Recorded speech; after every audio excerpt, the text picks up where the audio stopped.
Hello and welcome to the Official Watchers YouTube channel. Here at Jardin du Mayfair, I am extremely excited to say that I have an absolute legend here today with me. It's actor Terry Stone. How you doing? Hey, how you doing, Terry? I love the Frenchness of that. What is it? The Jardin. It's the Jardin du Mayfair. Yeah, exactly that. You just needed a beret and some one of them stripy tops and some onions. That's and you'd have it. fucking sold that. We are the boys, Terry. We're doing it properly down here, okay? So, Terry is an amazing, amazing guest, and I'm so excited to have him here. I'm going to try and keep myself together, okay? So, a brief potted history for our followers about Terry. He started out as a rave promoter. He founded One Nation and Garage Nation. He moved into films such as Rise of the Foot Soldier, which I watched last night out of respect. Right. You were fantastic in that. You're saying all the right things. You want me to buy a watch, don't you? Yeah, exactly. He's leaving with a watch. He's leaving with a watch. You also did The Last Heist, Once Upon a Time in London, and you were an executive producer as well as acting in the film Doghouse. That's right. And that was amazing. So before we begin, I just want to thank you for something. And it's a line that you said, a quote, in fact, and it's, "The harder I work, the luckier I get." Yep, absolutely. And that resonates with me hugely, particularly with this channel, because we've put so much work in, but it seems the luckier we get, the more we do. So thank you so much for that. It means a lot to me. So I'm going to ask you some questions, Terry. Can I ask you one question before we get started? You please do. So, in Doghouse, you said it was amazing. Was it when I dressed up as a woman? Was that what got you excited? Because I was actually playing a tranny before it was even cool. Right. You know what I mean? Yeah. So you were there before everyone else. Yeah. You were ahead of your time. No, my favourite scene is where you sit down with all the boys. So like Danny Dyer and all them. Stephen Graham. Yeah, and they've just found you. You've climbed through the window or something like that, and you're being, and they don't know who you are yet, and they're saying like, "We want answers," and you're saying, "I haven't got the answers. I'm just here to shoot them." But the problem is with these zombies, they didn't want to die. You know what I mean? No, it was fantastic. So thank you, man, for all the entertainment. So, yeah, let's get started. So basically, amidst all the movies, the music and the mayhem, you are currently doing a fantastic crime podcast as your current project. Yeah. So before we dive into the watch chat, Terry has picked out some watches to talk about today. Yeah. But before we dive into that, can you tell us a little bit about how you got started with the podcast? Tell us what it's called and what you're doing. Yeah, so obviously because I produce movies, I'm always on the road, obviously raising money and talking to different people and collaborating with people. And what was really funny about the podcast was I was sitting with a fan manager and I was chatting to him about a movie and blah, blah, blah. And he said to me, have you thought about doing a podcast? And I said, well, I've been on a few, but no, not really. And look, everyone's got a podcast, right? You know, I'm sure, you know, people's cleaners and drivers, and I'm sure the Milton's got a podcast, right? Yeah. So I thought, it's saturated. How can I stand out? And then he said, well, you know, people know you for music. They know you for gangster films. They know you for producing movies and also acting them and playing notorious villains or people that are a little bit edgy. So your thing is crime. So why don't you do a crime-related podcast? And I did a bit of research, and obviously true crime is probably the biggest genre in the world. So whether it's a film, TV, books, music, whatever it is, it just seems to pop off. And I said, okay, so we come up with the name, The Criminal Connection, and that's the name of the podcast. And what we ended up doing was not making it just villains, but making it anybody who's been affected by crime. So it could be someone's been mugged, someone's lost a family member in a bombing or something, or they've committed a crime, or there's a doorman that's been affected by crime, or there's a police officer, or there's a barrister or a King's Counsel. So anybody who's been affected by crime in any way, obviously we have villains on as well. Yeah. We've had a couple of mob bosses on, but it's just the genre. So that's what we specialise in. We've only been going 7 months. We've hit nearly 4 million people in that period of time, which is a lot of people. All organic, and you know, it's just growing exponentially. So we're halfway through season 3 now, and yeah, I mean we've got some great full-time episodes, which we're going to be unveiling soon. Which are going to be people that have absolutely knocked it out of the park, that resonate with the audience, and their audience is mainly men, but there's quite a few women as well.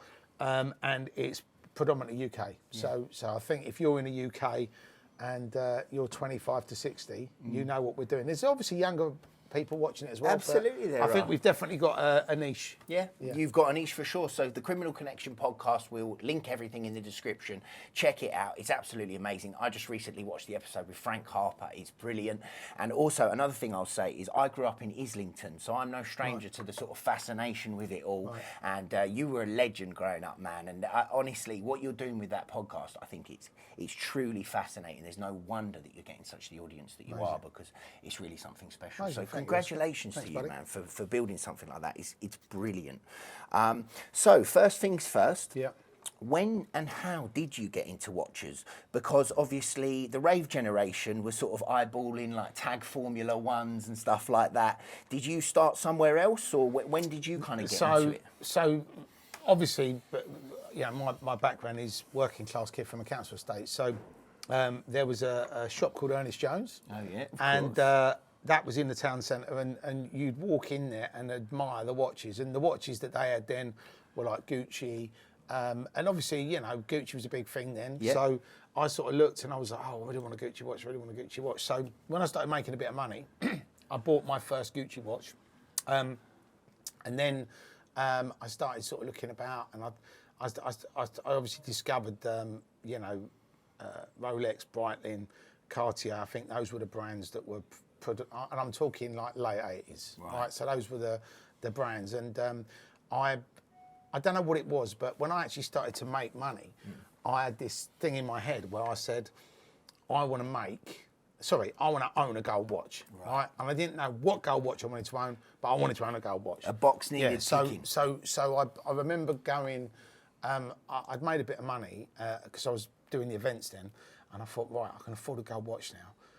But and I didn't have any, but nobody in the council estate knew which watch to buy. So I remember going to Thurrock in Lakeside and walking around, and obviously they had a posh Ernest Jones there, right? Right. And in there they had some Breitling watches. I don't think they had Rolex, but I think they definitely had Breitling.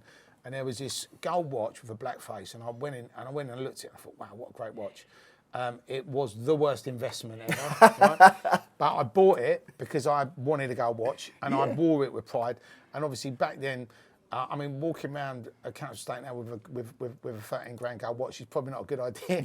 Back then as well, it was okay, right? And then I think I then started thinking, I've got money for another watch, right? And I think like different people have different things, right? Like they buy a pair of shoes, or they go out for dinner, or they go on holiday. But most entrepreneurs will reward themselves with a gift, right?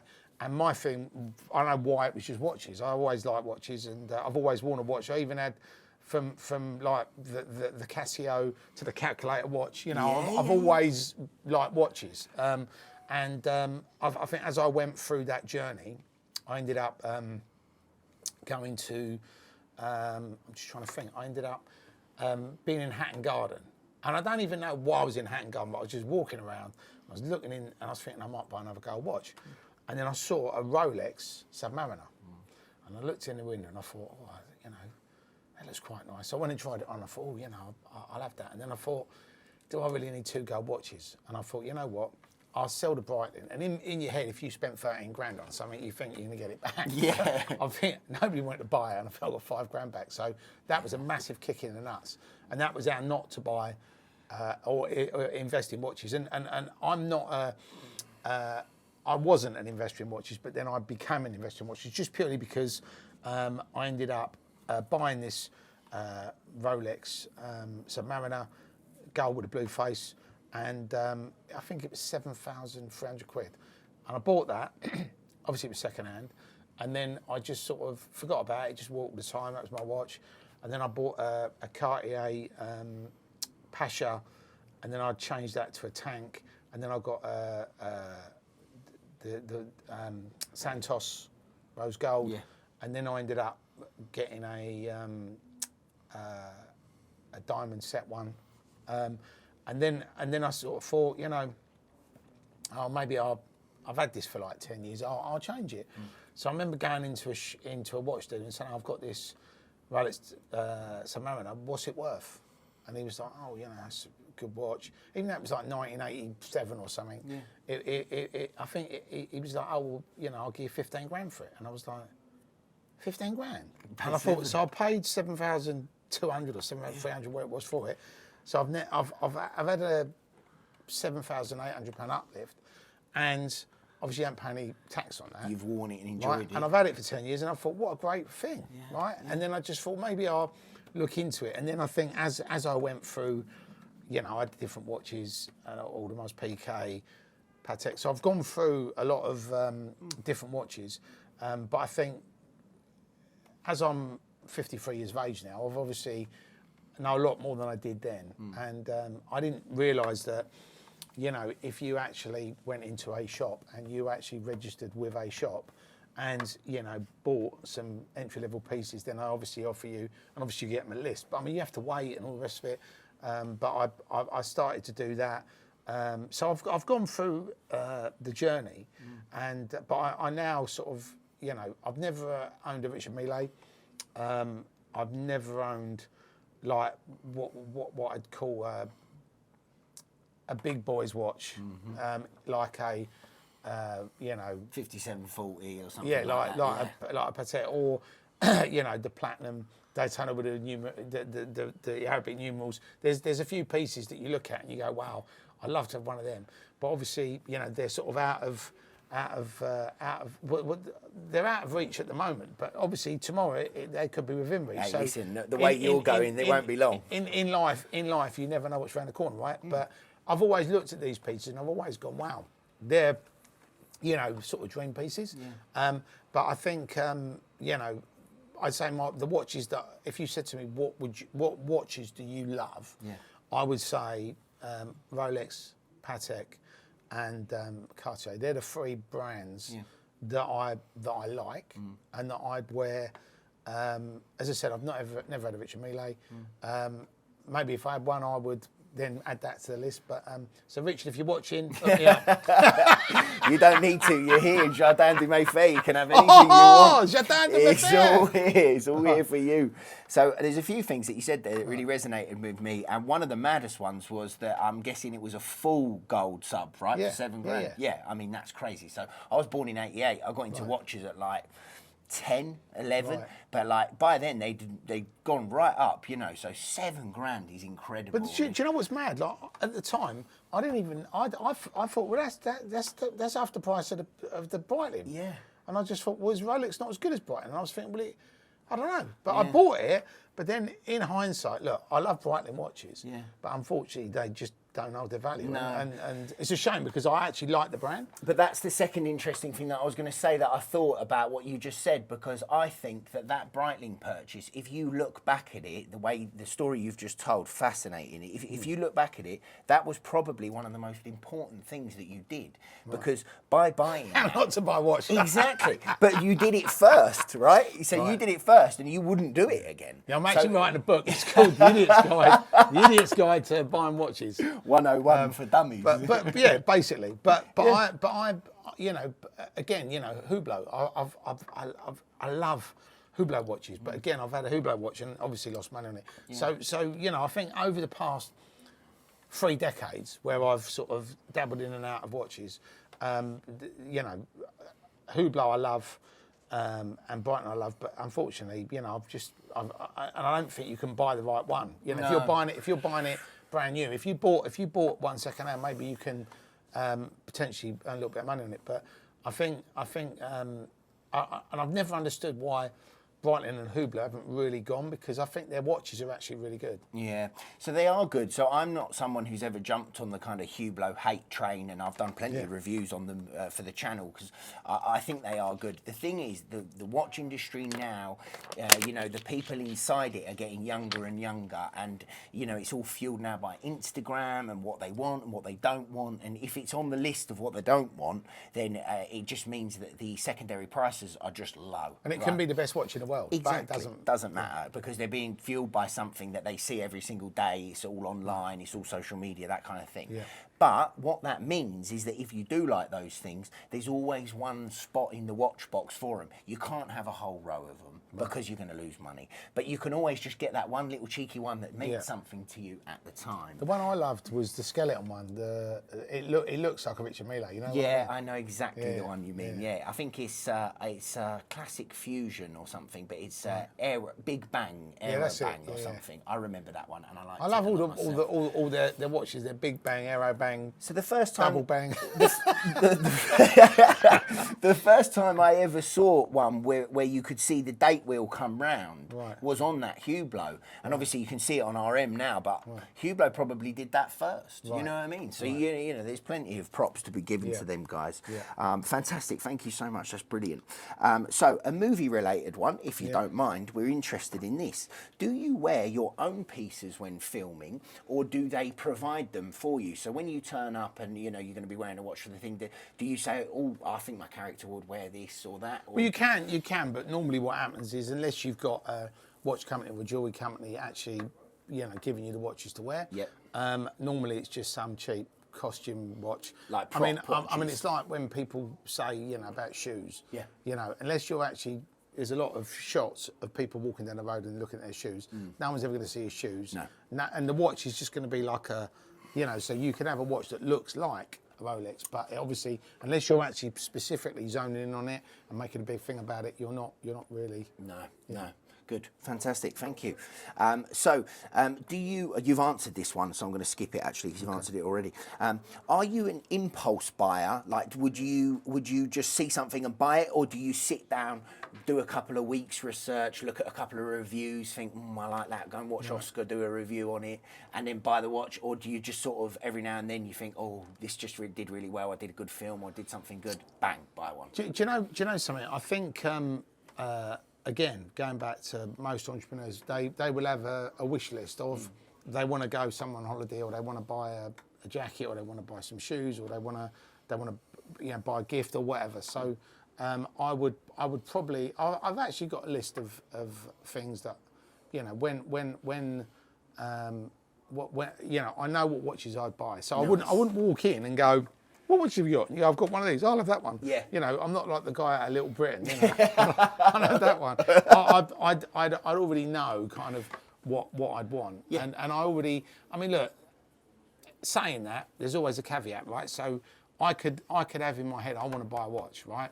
And I could come in here and I could say, right, I'm ready to buy this watch. And you go, Terry, great watch, but you got to look at this, right? And if I look at that and go, oh my God, right? And then I put it on and I go, actually, I'm having this one. Do you know what I mean? So I think the answer is I could be easily persuaded, but only if it's something that's better than what I was going to buy. Yeah. And it was... Not on the radar necessarily. Like, you know, we show you something and say, look, this is better, and you'll be like, hang on a second, I think you're right. Well, it's a little bit like the Platinum Daytona, right?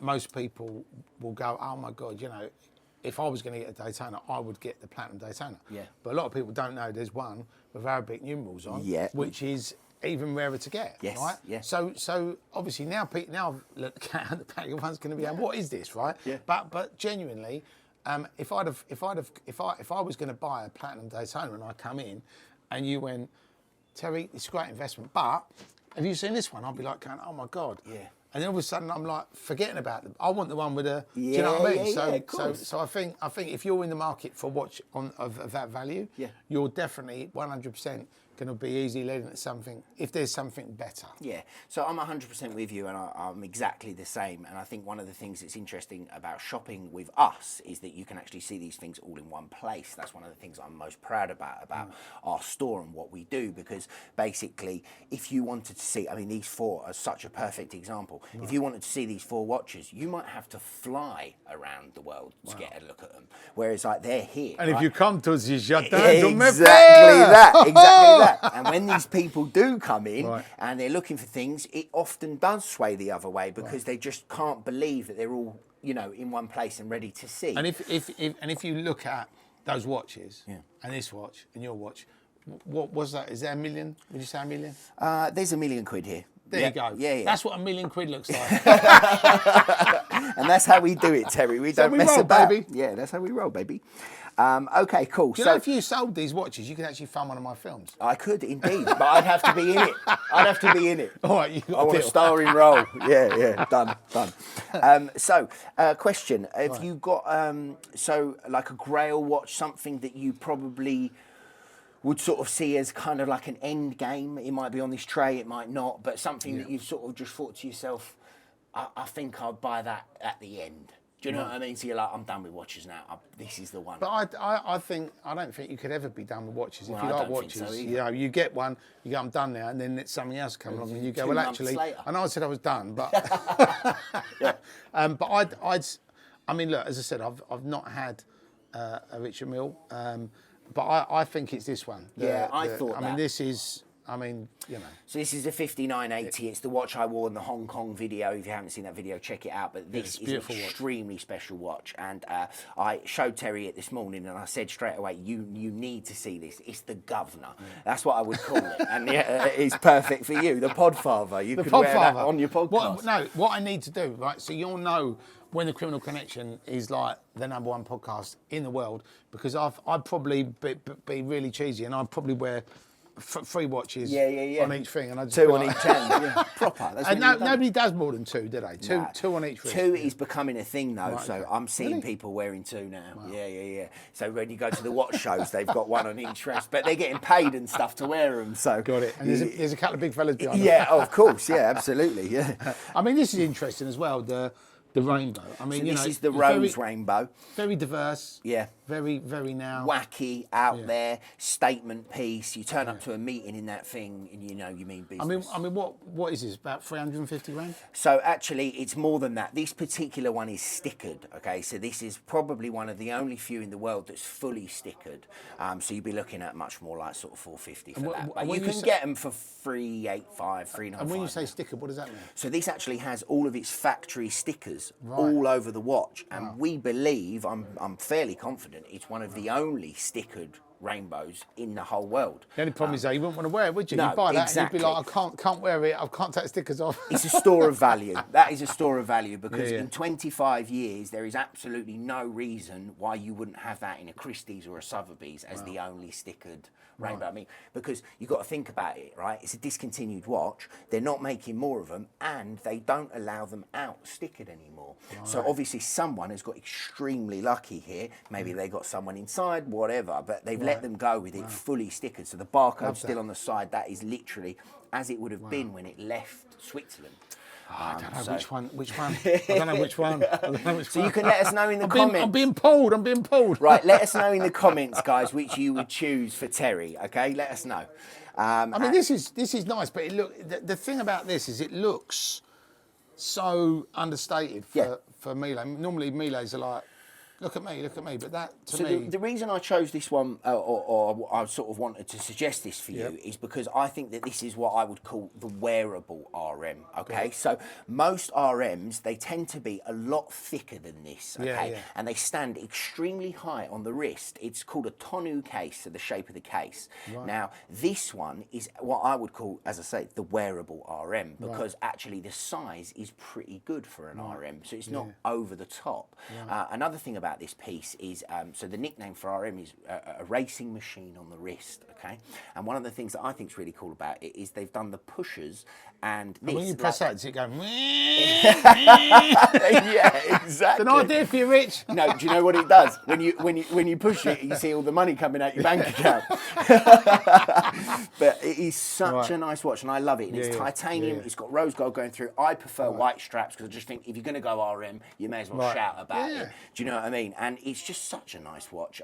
It's also got asymmetrical dials, so I love the way it all ties into each other. Yeah, nice. But I think it's also a mad piece. Of course it is, and it's titanium, so it's really comfy. So David Guetta sang a song about it, didn't he? Yeah, exactly. He did indeed. He's probably got a fair few. And this is the platinum with the Roman numerals, baby. Yeah, so we mentioned this a few times. So it's Hindu Arabic, it's called. Do you know something? That is heavy as well. It's very heavy. It's the Daddy. It's the Platinum Daytona. Yeah, but the thing is what makes that one special is the dial. So basically, it's got a Hindu Arabic dial. And as I understand it, you can only get them if you're a top spender in the UAE. Right, let's have a look. Yeah, get it on. Yeah, please, let me do it. Let's have a look. Let me just take that there. There see how it suits you, my man. So I mean, that looks good, doesn't it? That looks good. That's a killer. I mean, is there any way that I could get past that guy on the door? No. There's no way. That's why we hired them. I can run fast. There's actually a fair few of them as well. That is.